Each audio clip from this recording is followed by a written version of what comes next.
በለሃ መለች እንዘንሰ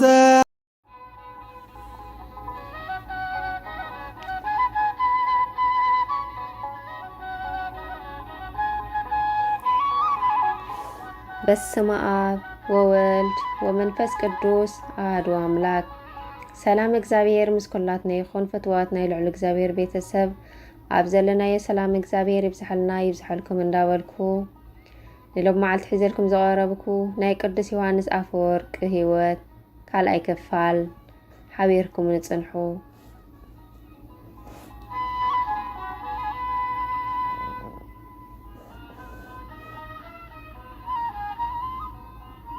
ናይ ቅዱስ ዮሃንስ አፈወርቅ ህይወት ካልኣይ ክፋል ጥምቀትን ገዳማዊ ህይወትን።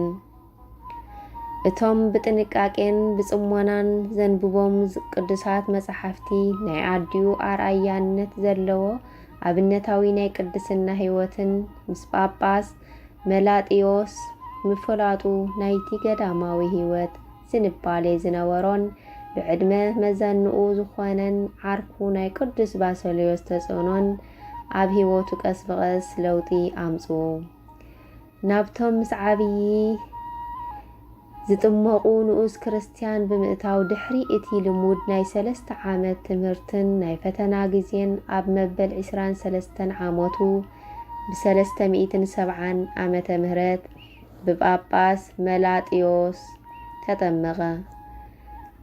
ካብዚ ጊዜ እዚ ጀሚሩ ይብል ዜና ህይወቱ ዝጸሓፈ ናይ ሄልዮ ፓሊስ ጳጳስ ዝነበረ ጳላዲዮስ ፈጺሙ ኣይ መሓለን ንዋላ ሓደ ኣይረገመን ሓሶት ኣይተዛረበን ዘይጠቅምን ዘይረብሕን ነገር ተዓጊሱ ኣይሰምዐን።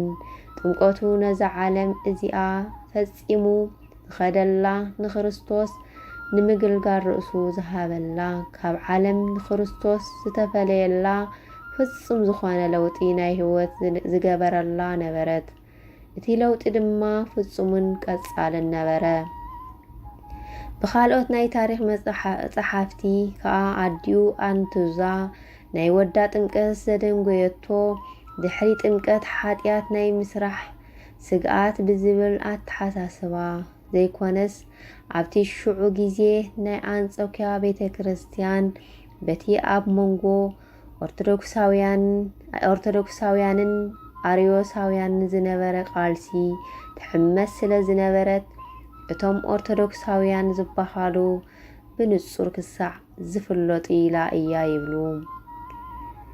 ጳላዲዮስ ብ368 ዓመተ ምህረት ኣብ ገላትያ ተወለደ። ካብ 431 ዓመተ ምህረት ቁሩብ ኣቐድም ኣቢሉ ዓረፈ። ኣብ 20 ዓመቱ ኣብ ገዳም ደብረ ዘይቲ መንኮሰ። ድሕሪ 3 ዓመት ኣብ በረኻ ግብፂ ናይ ዝነበሩ ዓበይቲ ገዳማውያን ኣቦታት ህይወት ንምርኣይ ንግብፂ ኸደ።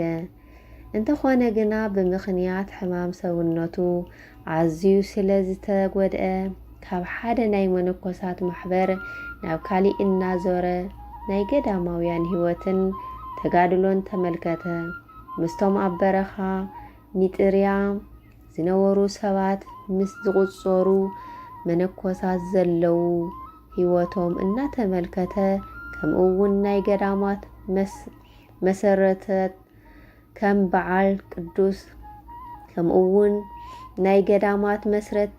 በዓል ቅዱስ እንጦኖስ፣ ቅዱስ ጳጉሚስ፣ ቅዱስ ጳውልን፣ ቅዱስ አሞንን፣ ቅዱስ ፖሎምቦን ዜና ህይወት እናሰምዐ 9 ዓመት ተቐመጠ። ኣብ ቲቢያድ ዝነበሩ መነኮሳትን መነኮሳያትን ብሓፈሻ ኣብ ግብፂ ዝነበሩ ቀንዲ ገዳማት ርኡ እዩ። በዚ ድማ ንዝረአዮን ዝሰምዖን ኩሉ ናይ ገዳማውያን ዜና ህይወት ዝገልጽ መጽሓፍ ጽሒፉ እዩ። እዚ ብዝተፈላለየ ስያሜን ቅርጽን ዜና ኣበው፣ መጽሓፈ ገነት፣ ጥበብ ናይ በረኻ ኣቦታት፣ ናይ ኣበው ኣባህላታትን ብዝብሉ ስያሜታት ይፍለጥ። ብድሕሪኡ ኣብ ብሪታንያ ጵጵስና ተሾመ።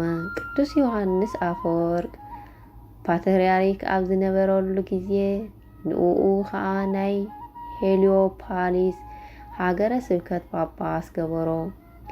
ድሕሪኡ ኣብ ቅዱስ ዮሃንስ አፈወርቅ ኣብ ዝወረደ ነገር ንሱውን ናይቲ መከራ ተሳታፊ ኮነ።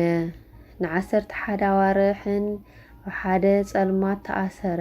ብ405 ዓመተ ምህረት ነቲ ኣብ ቅዱስ ዮሃንስ አፈወርቅ ዝወረደ ነገር መፍትሒ ንምድላይ ንንጉስ አኖሪዎስን ንፓትርያርክ ኢኖስጥንስ ንምትሕስሳብ ናብ ሮም ዝመጸ ክኸውን ከሎ ካብቶም ናይ አሪቄዳሳውያን ዝተለኣኹ ልኡኻት ሓደ ነበረ። እንተኾነ ግና ንሱ ምስኡ ዝተለኣኹን ተኣሲሮም ተንከራቲቶምን ተመለሱ። ናይ ቅዱስ ዮሃንስ አፈወርቂ ህይወት ኣብ ዘመኑ ምስኡ ተረኺቡ ዝረኣዩ ክኸውን ከሎ ዜና ህይወቱ ብመልክዕ ኣቀራርባ ናይ ሕቶን መልስን ገይሩ ጸሓፈ። በዚ መንእሰይ ብፍላይ ብናይ ቅዱስ ዮሃንስ አፈወርቂ ስነ ምግባር ብሓፈሻዊ ኩነታትን ብምሕጓስን ናይቲ መንእሰይ ናይ መጻኢ ዕብየቱ ዝተረድአ ናይ አንጾኪያ ጳጳስ መላጥዮስ ኣብ ኣገልግሎት ናይ ቤተ ክርስቲያን ንኽዋፈር ስለ ዝደለየ ኣናጉስጢንስነት ናይ አንባቢ መዓርግ ሾሞ። ምስ ተጠመቐ ናቱ ድልየትን ዝንባለን ግና ናብ ገዳም ከይዱ ኣብኡ ገዳማዊ ህይወት ምምራሕ እዩ ነይሩ። እንተኾነ ግና ናይ ኣድዩ ጽኑዕ ዝኾነ ልመናን ማሕፀንታን ናይ ገዳማዊ ህይወቱ ድልየት ካብ መምላእ ንግዚኡ ደኣ ይኹን እምበር ኣደንጉይዎ እዩ። ኣድዩ ብህይወት ክሳዕ ዘላ ተፈሊዋ ንኽኸይድ ካብዚ ዓለም ምስ ተፈለየት ግና ናብ ገዳም ንምኻድ ዝኽልክሎ ዋላ ሓንቲ ነገር ከምዘየሎ ኣጥቢቓ ስለ ዝተማህፀነቶ ምስ ኣድዩ ጸንሐ። እንተኾነ ግና ንግዚኡ ናብ ገዳም ለውጢ ርእሱ ካብታ ደጋዊት ዓለም ፈለየ። ኣብኡ ድማ ጽኑዕ ዝኾነ ብሕትውና ክለማመድ ጀመረ። ኣዝያ ንእሽተይን ሕልፍ ኢሉን ንሳውን ካብ ዝተነዓቐን ዓይነት ምግቢ ንቁመተ ስጋ ዝኣክል ጥራይ ይጥዕም።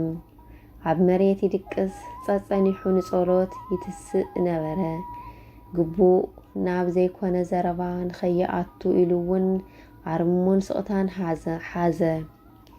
በዚ ተግባሩ ድማ ኣቐዲሞም ዝፈልጥዎን ዝቐርብዎን ዝነበሩ ኣዕርኽቱ ጸልእዎ። እንተኾነ ግና ኣብ መምህሩ ሊባኒዮስ ምስኡ ሓቢሮም ዝተምሃሩ ክልተ ኣዕርኽቱ መክሲሞስን ድሕሪኡ ናይ ኤሊውቅያ ጳጳስ ዝኾነ ቴዎድሮስን ናይ ሞፑሱትያ ጳጳስ ዝኾነ ከም ናቱ ገዳማዊ ህይወት ብምምራጽ ገዳም ኣተው። መጽሓፍ ቅዱስ ድማ ካብ ዲያድሪዮስ ካብቲ ድሕሪኡ ናይ ተርሴስ ጳጳስ ዝኾነ ተመሃሩ። ናይ ቅዱስ ዮሃንስ ናይ ቅድስና ህይወቱ ምሁር ምዃኑን ዝረኣዩ ህዝብን ካህናትን ንኡኡን ንባሰልዮስን ሓርኩ ዋላ እኳ ዕድሚኦም ብመሰረት ቀኖና ቤተ ክርስቲያን ንዝድለ ብውሕድ 30 ዓመት ዘይመልኡ እንተነበሩ ጵጵስና ክሸምዎም ደለዩ። ንሱ ግና ኣነ ነዚ ከቢድ ሓላፍነት ኣይበቅዕን እየ። ነዚ ከቢድ ዝኾነ ሓላፍነት ናይ ቤተ ክርስቲያን ብቁዕ ዝኾነን ዝጠቕመናን ባሰልዮስ ሓወይ እዩ ብምባል ንባሰልዮስ ምእንቲ ክሸምዎ ኢሉ ንሱ ተሓበ። ባሰልዮስ ነዚ ሽመት ተቐበሎ ድማ ዓርኩ ቅዱስ ዮሃንስ አፈወርቅ ምስኡ ዝሽየም መሲልዎ እዩ። እንተኾነ ግና ቅዱስ ዮሃንስ አፈወርቅ ንግዚኡ ስለ ዝተሓብአ ዓርኩ ባሰልዮስ ጥራይ ተሾመ። ካብዚ ናይ ጵጵስና ሹመት ጳጳስ ኣይከውንን እየ ኢሉ ብምትራፉ ባሰልዮስ በይኑ ብምሻሙ ዮሃንስ ብዘይ ምሻሙ ባሰልዮስ ኣዝዩ ስለ ዝኮረየ ዝኮረየሉ ክህነት ብዝምልከት በእንተ ክህነት ብምባል ዝፀሓፎም ኣዝዮም ኣደነቕቲ ዝኾኑ ሓደሽቲ ተኸታተልቲ መፅሓፍቲ ንምፅሓፍ ምክንያት ኮኖም። እቶም መፅሓፍቲ ኣብ መንጎ ቅዱስ ዮሃንስ ኣፈወርቅን ባሰልዮስን ብዝግበር ቃለ ምሕተት መልክዕ ዝተዳለዉ ኮይኖም ናይ ክህነት ሓላፍነት ጥቕምን ዕብየትን ፈተናታቱን ክብደቱን ብሱል ብዝኾነ ናይ ኣዘራርባ ጥበብ ብዝረቐቐ ናይ ኣፀሓሕፋ ሜላን ዝገለጹሉ ዘደንቕ መፅሓፍቲ እዮም። ናይ ክህነት ቀንዲ መሳርሒ መጽሓፍ ቅዱስ ከም ዝኾነ ኣነጺሩ ይገልጽ። ናይ ክህነት ሓላፍነት ክብደትን ብምርዳእ ናይ ክርስቶስ መጓሰ ብምሉእ ልቢ ብምፍቃር ርእስኻ ንናይ ክርስቶስ ኣገልግሎት ምፍላይ ንክህነት ወሳኒ ምዃኑ ይገልጽ። መጽሓፍ ቅዱስ ዘይፈልጥን ዘይተምሃረን ከምኡውን ናይ ክህነት ሓላፍነት ክብደቱ ዘይተረድአ ሰብ ክህነት ክቕበል ከም ዘይግባእ የተሓሳስብ። ቀንዲ ኣርኣያን ኣብነትን ገይሩ ዝወሰዶ ንቅዱስ ጳውሎስ እዩ። እዚ ቅዱስ ኣቦ ናይ ሰባኻን ናይ ካህንን ቀንዲ ዕላምኦም ንእግዚኣብሔር እምበር ንሰብ ሕጓስ ኣይኮነን ይብል። ሓደ ኣገልጋሊ ስርሑ ጽቡቕ ከም ዝኾነ ንዝገልጹ መግለጽታት ክነቅፍ የብሉን። እንተኾነ ግና ዋላ ሓንቲ ዋጋ ክህቦምን ብውሽጢ ክቕበሎምን ኣይግባእን።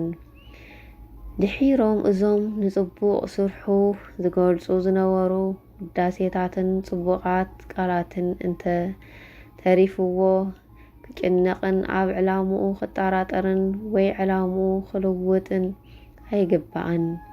ከበሬታ ምስ ትሕትና ስልጣን ምስ ምርድዳእ ሰባትን ርእስኻ ዝተፈለየ ጌርካ ምስ ዘይምቁፃርን ንኩሉ ማዕረ ምርኣይ ምስ ከይብለኒ ንነፃነት ምስ ንነብስኻ ምውራድ ሓይሊ ምስ ምቕሉልነት ዝሓዘን ሓደ ዕላምኡን ድልየቱን ናይ ክርስቶስ ክብርን ናይ ቤተ ክርስቲያን ድሕነትን ብልጽግናን ዝኾነ ክኸውን ይግባእ ይብል።